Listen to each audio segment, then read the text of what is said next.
Cathy Carson is a cancer nurse who used to be a hip-hop dancer and a break dancer. She also used to write in secret, but lucky for us, that is no longer the case. She made her debut as a flash fiction reader at our inaugural Flash Fiction Armagh back in March, and we're delighted to welcome her back all the way from Crossgar. Cathy is reading Ready.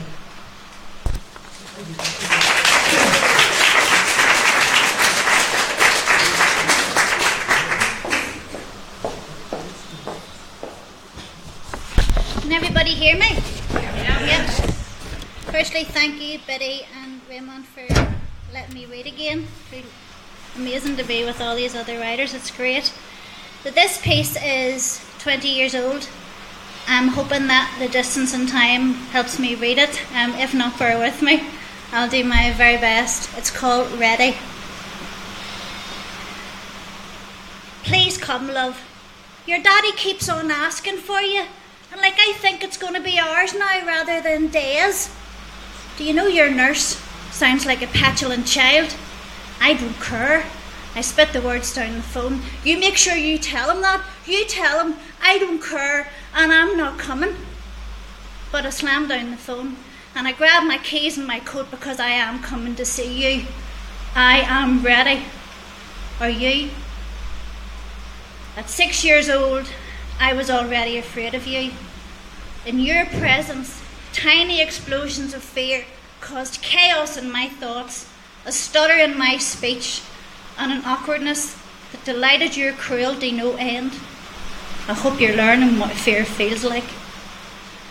At 8 years old, I could tell how drunk you were by the pace of your footsteps on the path, how angry by the sound of your breath. And I would lie stock still and listen through my skin, wincing at every slap, every toxic word that you spewed, the air peppered with foul language and my head filled with scenes I did not want to see. I hope those images disturb your days and haunt your nights. At 11 years old, I knew that my call was a cup slammed 3 times against the table. And the scenes are no longer in my head.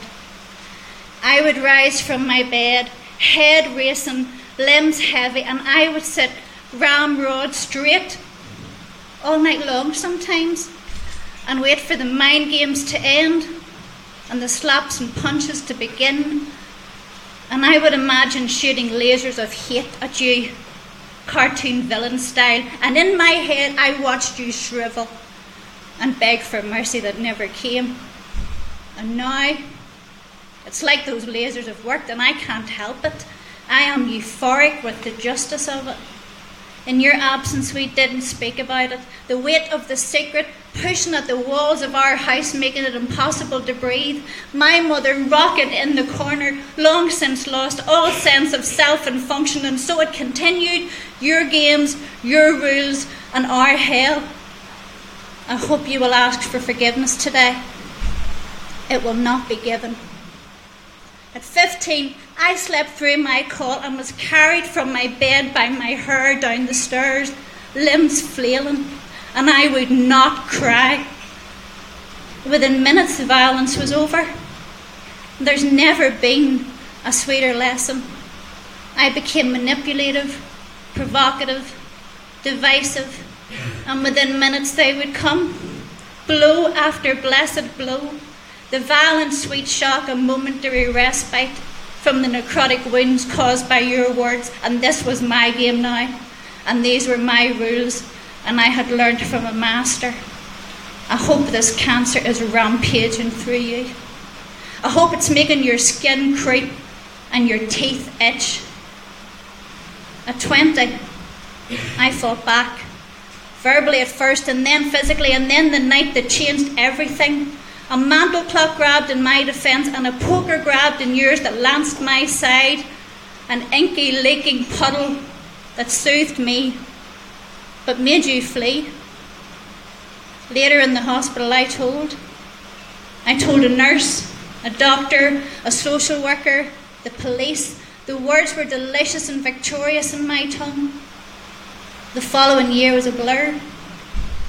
I remember a women's refuge, a court case, a fine, an exclusion order, triumph, justice, safety. It has been 6 years.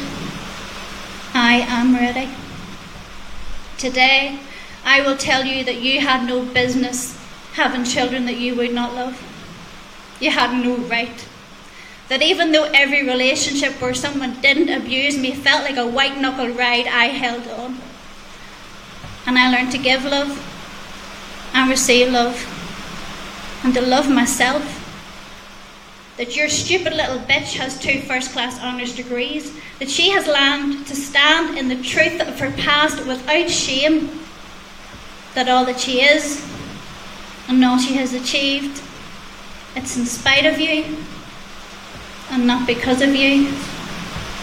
I'm here and I can't see you.